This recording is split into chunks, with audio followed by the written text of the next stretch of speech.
Los cuentos, esas historias que nos hacen soñar, crecer, tener esperanza, que para muchos niños son la parte indispensable para un buen sueño y para muchos grandes son parte de los mejores recuerdos de la infancia. Nos permiten mantener viva esa chispa de inocencia, pero no todos tenemos la capacidad para transmitir lo que en sus páginas encierra. Para eso están los cuentacuentos. Ellos tienen esa facilidad de mostrar con sus palabras, ademanes y gestos eso que las historias encierran. Saben hacernos reír, gritar y creer, pero para ello necesitan prepararse, estudiar y obviamente tener talento. Jorge el Salvaje es uno de los grandes cuentacuentos de nuestro país, un gusto que le nació desde niño, aunque en esta etapa no sabía descifrar ni imaginar lo que el futuro le deparaba. Toda mi vida me he sentido bastante hábil para hacer que mi voz se escuche y demasiado interesado en escuchar la voz de los otros y de las otras. Mi abuela es una mujer que cuenta historias. Ella es de Oaxaca, de Jamiltepec, y llegó a la Ciudad de México, donde vivo yo, siendo muy joven. Entonces, toda mi infancia estuvo revestida de historias de su pueblo, de esas travesías en el monte para llegar a la escuela, para ir a bajar nanches, para ir a bajar mangos, para cruzar el río, o las historias de su padre, historias terribles, algunas sobre problemas de tierras, sobre toda esta mitología que hay en los pueblos derivada de la cosmovisión, de sus costumbres, de su forma de ver el mundo. Entonces siempre crecí apapachado por las historias que mi abuelita me contaba mientras hacía de comer, mientras regaba las plantas, mientras íbamos de camino a algún lugar, y casi de manera inmediata yo empecé a reproducir las mismas historias que me contaba mi abuelita y a contarlas en la escuela, y a eso también le sumo que siempre fui muy imaginativo. Mi mamá dice que muy mentiroso. Entonces, en la escuela yo fantaseaba y construía fabulaciones que disparaba a diestra y siniestra, y las maestras pensaban que mi familia era una distopía, que era un niño que vivía en un contexto de cosas muy poco aptas para un niño, pero en realidad eran las historias que yo me inventaba. O sea, cuando yo estaba en la primaria, finalizando el preescolar, yo ya contaba historias sobre la muerte de mi abuelo, sobre cuando son sucesos que nunca me habían pasado, pero yo sentía la necesidad de inventarlas, de reconstruirme mi vida. Yo no conocía a mi abuelo, por ejemplo, ¿no? Entonces yo me reconstruía a mi abuelo desde la fantasía y le inventaba ahí historias que yo en ese momento consideraba heroicas, pero que a la luz de la mirada adulta eran historias terribles. Entonces empecé a contar historias y siempre he tenido una fascinación por hacerle al cuento. Primero así, los cuentos orales.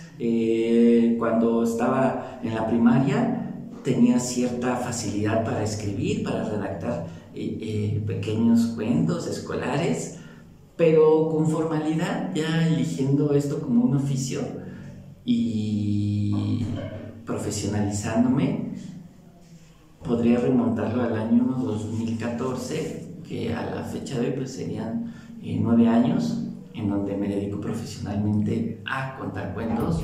Entretener a las infancias no es cosa sencilla, pero esas dificultades suelen sacar el ingenio, la creatividad y hasta llevarnos a descubrir el talento. Por lo menos, eso fue lo que le pasó a Jorge.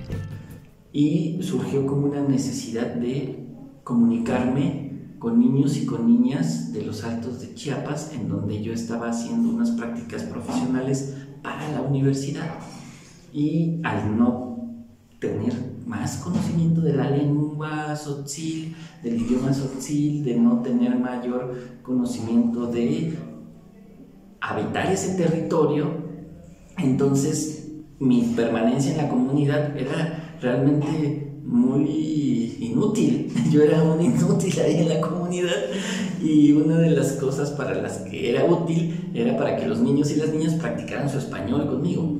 Entonces, de esa manera, las niñas y los niños se acercaban a mí y yo me vi en la necesidad de buscar alguna actividad que acompañara esas tardes donde yo les apoyaba algunos ejercicios escolares, o donde yo les preguntaba y ellos me respondían sobre cosas sobre su comunidad. Entonces, de manera casi intuitiva, dije, bueno, hay que contar cuentos. Y eso que empezó como un acto intuitivo se transformó en un proyecto donde hubo muchas personas involucradas, donde las compañeras de allá, de una red de artesanas que se llama Mujeres Sembrando la Vida en Sinacantán, Chiapas, confiaron en el trabajo de una compañera mía que se llama Teresa Espinaza, y yo nos aventuramos a hacer un ejercicio de gestión ya muy profesional, y esta suerte de narraciones periódicas se acompañaron del montaje de una pequeña biblioteca, y con eso ganamos el Premio Nacional de Fomento a la Lectura en 2014. Para mí, el haber sido reconocido desde una institución me abrió un mundo y un panorama que yo desconocía hasta entonces. Yo no sabía que la mediación lectora era una actividad que contaba como con tanto reconocimiento en el país, que había profesionales de los cuentos, de la narración. Entonces, para mí se me develó ese mundo al ser reconocido con este premio, al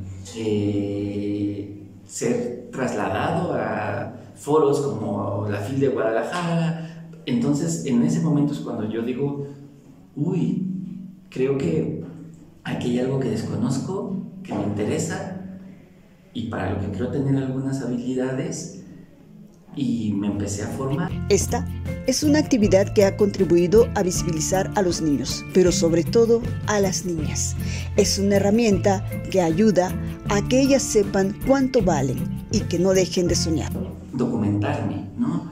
Leer mucho sobre en qué momento aparecen los niños y las niñas en el discurso, sobre todo, por ejemplo, las niñas, ¿no? Los niños aparecieron, pero las niñas hasta hace poco no existían, a pesar de que están en el mundo, no eran nombradas, no eran vistas. Entender que los niños y las niñas de distintos contextos, de distintas comunidades, tienen otras necesidades, que mucha de la visión que yo tenía de las infancias era una visión con la que a mí también se me había mirado, que era una visión moralina, pedagogista, que era una visión que únicamente me concebía a las infancias como sujetos chiquitos que un día se iban a convertir en adultos y que tenían que reproducir una serie de códigos y comportamientos que alguien dictaminaba, y que esa era su función en el mundo, ¿no? Aprender.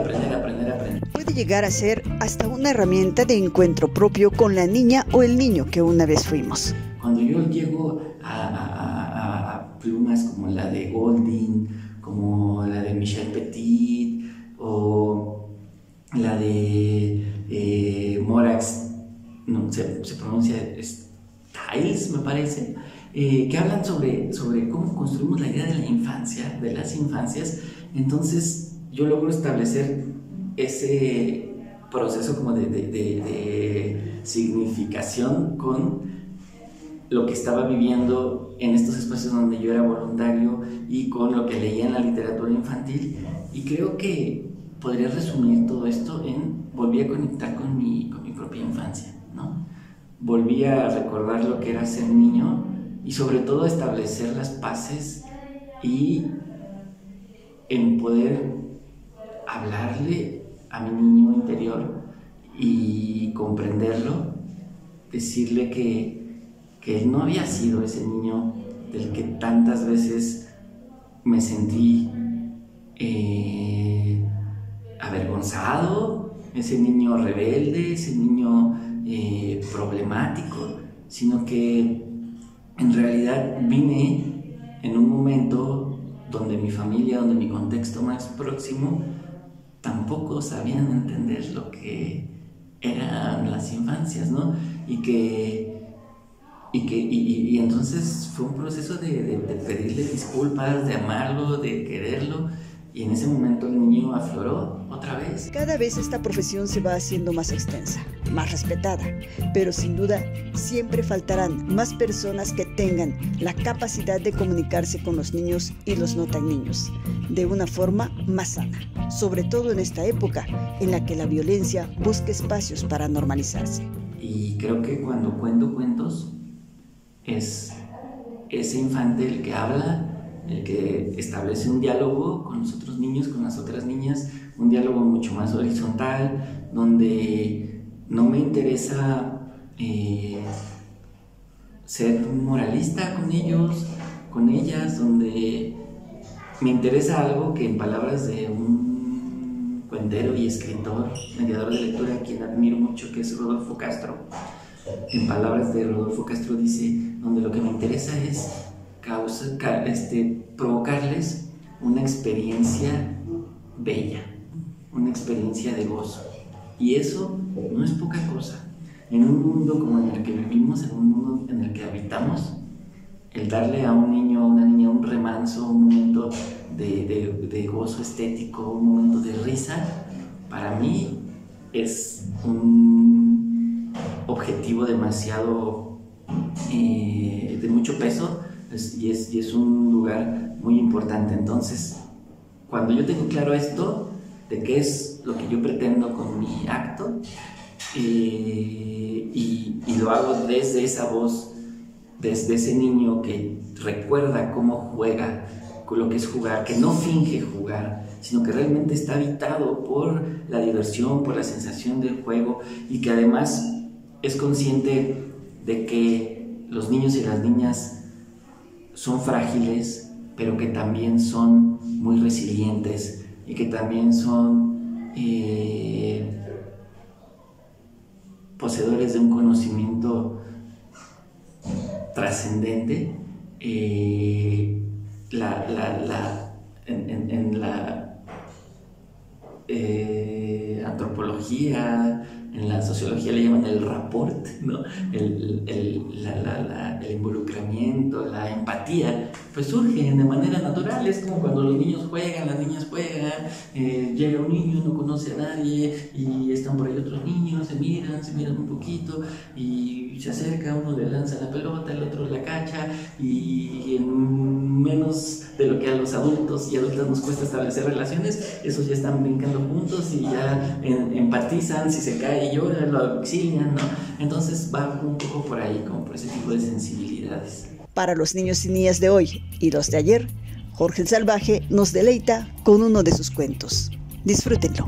Vamos a contar uno chiquito, uno cortito que a mí me gusta mucho, que dice que había una vez un niño que estaba muy angustiado en la noche, y entonces le dijo a su mamá: no, mamá, no apagues la luz, mamá, no apagues la luz, mamá. ¿Pero por qué otra vez? No, mamá, es que cuando tú apagas la luz, mamá, los carros que pasan por allá afuera proyectan sus luces y aquí todas las sombras empiezan a aparecer cosas extrañas. Por ejemplo, la ropa que está allá en la silla deja de parecer ropa y parece una señora que está ahí y se me queda mirando, no, mamá. Y además la toalla que está colgada en el perchero deja de parecer una toalla y parece un vampiro que me observa desde las alturas, mamá. No, mamá, no apagues la luz, mamá. Pero entonces su mamá le dice: mira, tienes que aprender a dormir con la luz apagada. Y le apaga la luz. Y el pobrecito niño ahí está, tapado con su cobijita. Pero es una cobijita que ya le queda pequeña porque el niño ya creció. Entonces se tapa los ojos y se le sale un pie. Se tapa el otro pie y se le salen los ojos. Y entonces él se pregunta: ay, ¿qué da más miedo? ¿Ver algo terrible con tus propios ojos o que en la noche te jalen un pie? Ya le daba miedo las dos cosas, así que se hacía bolita.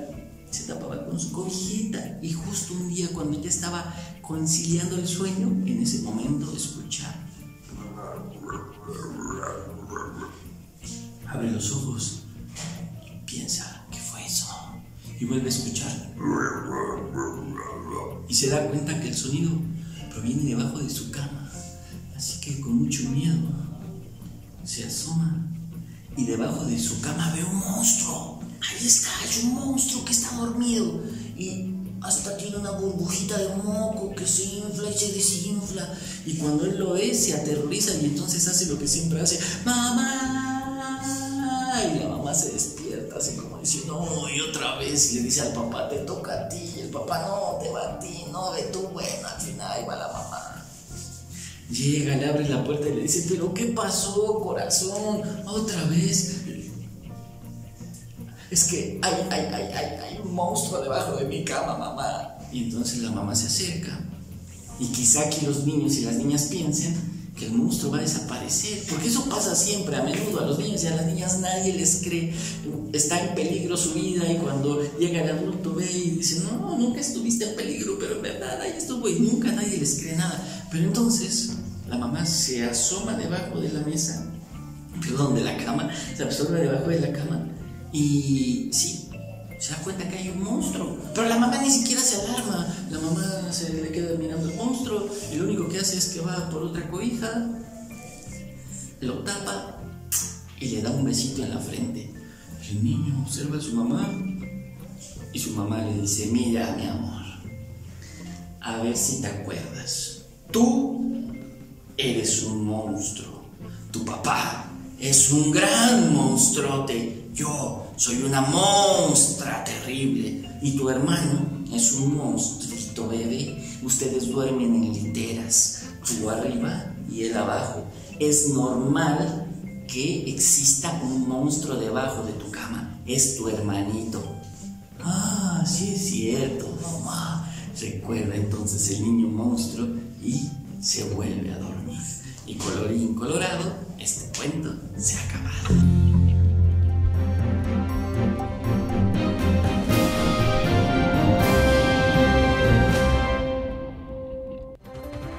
Síguenos en nuestro canal de YouTube y activa las notificaciones. Puedes hacerlo desde la aplicación o escaneando el siguiente código QR que te llevará directamente a nuestro canal para suscribirte.